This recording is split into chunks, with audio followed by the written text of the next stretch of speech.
one of the big questions I had going into the year, and I didn't know the answer, is would they miss Bill Belichick on defense? Not miss Bill Belichick overall. It was time to move on. I had him fired 2 years ago.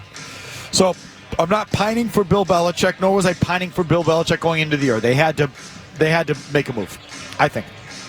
But defensively, purely defensively, would they be able just to pick up where they left off with Bill Belichick? Now 11 weeks into the season, can we definitively say they missed Bill Belichick on that side of the ball? Indisputably. I don't think it's even debatable. I think they absolutely miss Bill Belichick. And I'm just going by the discipline of it. Like, I'm stopping the run. They haven't had guys in the right places to stop the run. They've made 4 interceptions all year long. They get no pressure on the quarterback, whether they're scheming it or otherwise. Like, to me, absolutely they miss Bill. I think for a large majority of the year, they've been an undisciplined defense. And when I say undisciplined, I'm not just talking about penalties and personal fouls by Keon White. I'm talking about guys being in the right place, being properly spaced to make it difficult for the opposition. They leave openings that are way too big all over the place. Yes, 100% they miss Bill Belichick. They do, as much as I was no Bill guy, but they do miss him on that side. And I look at this last game and that whole thing with Nakua and Cooper Kupp. Bill, one of the best things he always did was, like, we're not going to get beat by your studs. And even if you have 2 of them like the Rams do, one might go off, but both won't. And on Sunday, both did. Like that kind of thing, I don't think you would see if he was still here, or at least coaching that side of the ball. And, Mike, the blitz. Okay, the blitz on the Cooper Kupp touchdown. I think I said this on Monday, and again, I think people can misinterpret it. When I say Bill, we try not to compare anybody to Brady. So what's the point? Yeah. There is not going to be another Brady yet. I'm guilty of it with regard to Bill, but only because it comes down to decision making. Okay, I'm talking about play calls and things like that. 2nd and 9 on the 31-yard line. The Rams are on their own 31-yard line. Is not the time for a zero blitz. It's not the time. And they did it. Bill Belichick never in a million years would call that blitz. Never in a million years. How many times did you say it over the years that he would reserve those blitzes for the red zone? Yeah. Okay, when the opponent got into the red zone, because at that point they're down by the goal line anyway, you're not going to give up that much. You're either going to make a play or you're not. But in the middle of the field like that, you leave Jonathan Jones one-on-one with Cooper Kupp, and then Mayo comes out and blames the coverage on that play? What a mistake. That was a colossal mistake. So the jumping off point is Ben Bowen's column in the Boston Globe. Headline, it's painfully clear that the Patriots miss Bill Belichick's influence on defense. Fact. And if not Bill Belichick, then good defensive coaching. Right. I mean, Belichick's not the only guy that had good defenses and could, But to drive it home, they missed Bill Belichick on defense. This I was unsure of.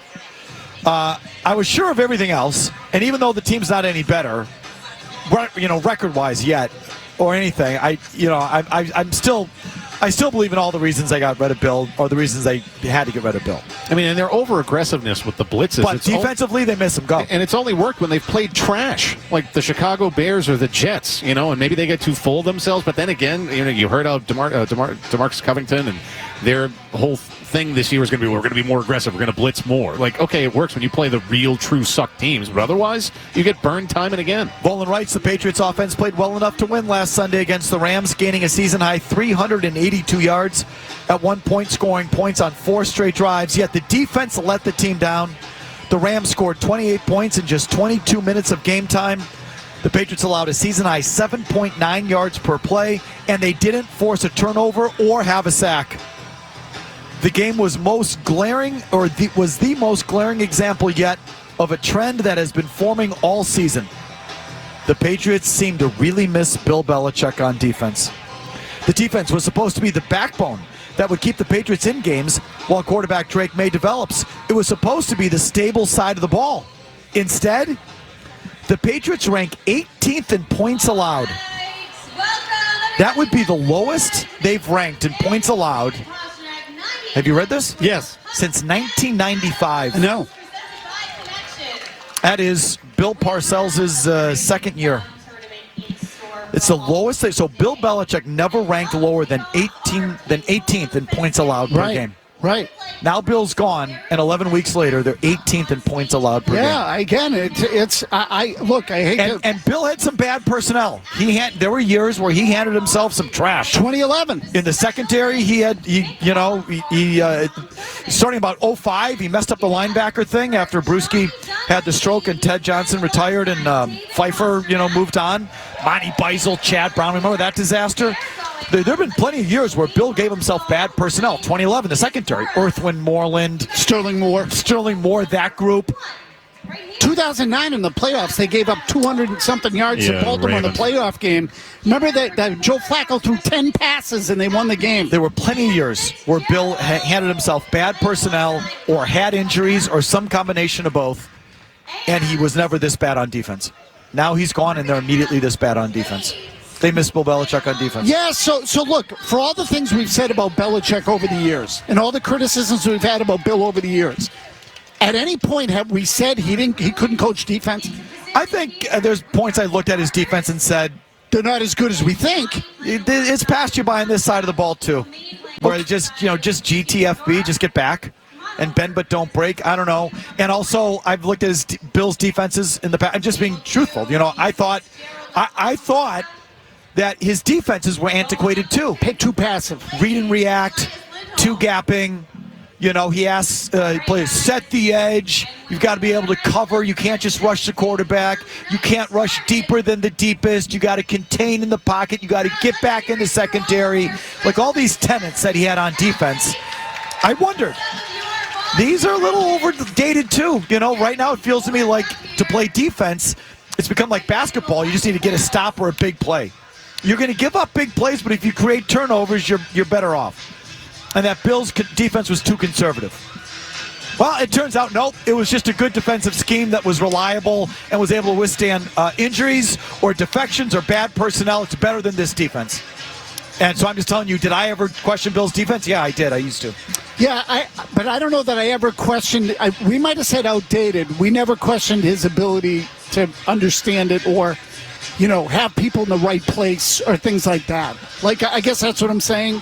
Right now, they constantly have guys in the wrong place. Volan writes that they rank 20th in yards allowed, which is down from 7th last year. Jesus. They also rank in the bottom half of the league in most rushing and passing categories.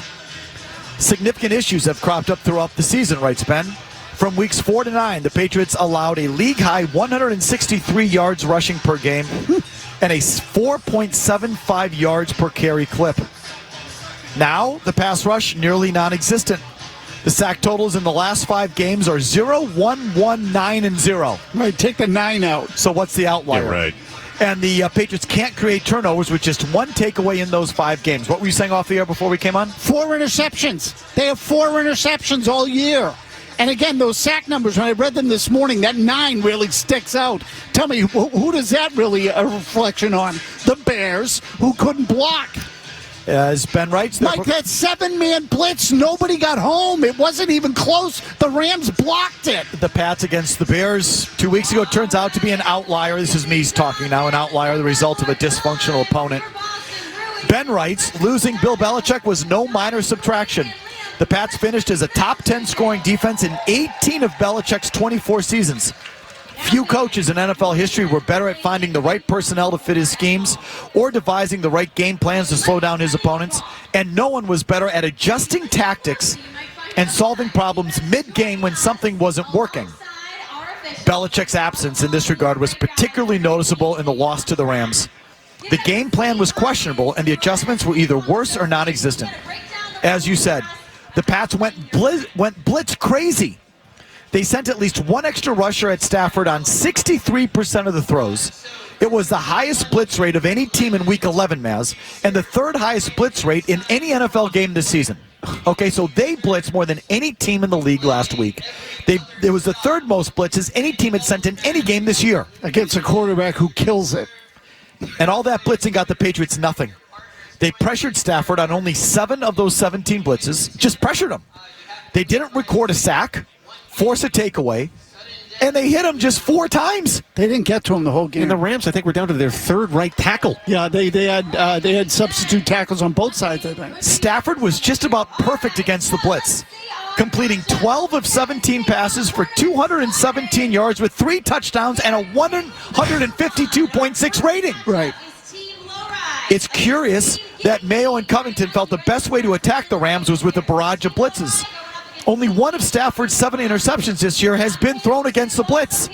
The week before, the Dolphins blitzed Stafford on only 18% of his throws and kept the Rams out of the end zone in a 23-15 win. The Rams are now 4-1 in the 5 games in which Stafford has been blitzed the most, and 1-4 in the games in which he's been blitzed the least. It's even worse that Mayo and Covington weren't able to adjust during the game. The Patriots kept blitzing and kept getting shredded by Matthew Stafford. Right, stupid. It was stupid. Bad game plan and no adjustment in the middle of the game. Yes, it is. To me, that's it. Like, I look at that, and you know what? What Ted Johnson said at the beginning, in the cup we played at the beginning, is right. They started feeling their oats because of the week before. They got 9 sacks. We're going to get after this guy, and we're going to do the same thing. The Rams picked it up. They didn't get anywhere near the quarterback, and Stafford shredded them, is what happened. That's exactly how it went down. And you know what? They made this mistake earlier in the year, too, where they come off a good game, and all of a sudden they start to think they got it. You know, and Mayo overrates the game planning part of his coaching at this stage because he doesn't have the roster to be multiple. They don't have that kind of talent yet. He's just got to stick to what they do. And as much as the Patriots and their fans have hated that approach, the teams that do what they do, that's all you are now. You don't have enough talent to be able to change your scheme on a week-to-week basis. They miss Belichick on defense. Oh. Fact. They do. Or they miss better defensive coaching. I'll allow for that. How about just better coaching? Better coaching. Especially on defense. But it really comes out on defense, and let me tell you, the offense is getting better. It scares me, and I think that's because the young quarterback. That's really about one guy, let's face it. But on defense, this is another indictment of Mayo. Most coaches nowadays specialize on one side of the ball, right? They came from the coordinator ranks on one side of the ball or the other. And so most coaches, if the team is struggling on their side of the ball. You see this all the time on offense, where there's an offensive-minded head coach, goes to the offensive coordinator and says, give me the play sheet. And the head coach takes over play calling on offense. Happens on defense, too, I'm sure. Where this defensive-minded, I'm sure Bill did it all the time if he didn't like what was going on defense. I'm making this call. I'm calling this defense. Mayo can't even do that because he's never been a defensive coordinator. So it's not like you even have the benefit of a head coach that is really dialed in on one side of the ball and is going to, at least he can fix that because that's what he does. You don't even have that. Right. So you have a first-time defensive coordinator in Covington, and you have no one on top of him who's even done the job. No one on the staff has called a defense. And this goes back to the Crafts. They set the whole thing up. Yeah, the whole thing was built with a bunch of guys who've never held the positions before. So Covington is having growing pains or isn't ready for the job. Shocker. He's a first-time coordinator. Mayo isn't there to correct him. Well, shocker. He's never a coordinator. And again, I know he was a co-defensive coordinator, could have had the title. He didn't call the defenses. Steve Belichick called the defenses. So this is the one that, like, this is even worse than the offense. As Ben points out, the offense you expected. And Mayo's not supposed to know the offense. But he can't even fix the defense. He can't even look at it in the middle of the game and say, guys, at halftime, we're trying to blitz the guy. He's tearing us apart. Let's adjust. Scrap the blitz. He's onto us. Instead, second play out, they send the house. What's Mayo doing? Unbelievable. Ted called it arrogant, right? Yeah. Arrogant, stubborn. I mean, that's... Yeah, that decision to me was as bad a defensive play call as I've seen them make. And again, I couldn't even begin to tell you how many years. Maybe since Ellis Hobbs on the Super Bowl against the Giants. Oh, God. That was Bill's call, by the way. Yes, that was. That was. So not to himself. And listen, we always say Bill would adjust. There are a few great examples where Bill didn't quite adjust, most notably the Super Bowl, when he kept the same scrubby corners out there because he had a personal vendetta against a kid on the bench. So I'm not telling you I want Belichick back. It was time to go. Too many management decisions he made on grudges or relationships or all this. So bye-bye. I'm not pining for Bill Belichick. But what he brought on defense, they miss. They're lesser because of it. It's now, the results are in. And this last game should have been the capper, if you had any doubts. I think it's a big reason they don't have more wins. Because, again, a game like this past week, where they have a rookie quarterback, they got to put the rookie quarterback in a position where he doesn't need to get 30. If you like that clip, check out more videos from Felger and Mazz here. For more Patriots analysis and opinion, hit this playlist. And for all the latest from the Sports Hub, download the app at 985thesportshub.com.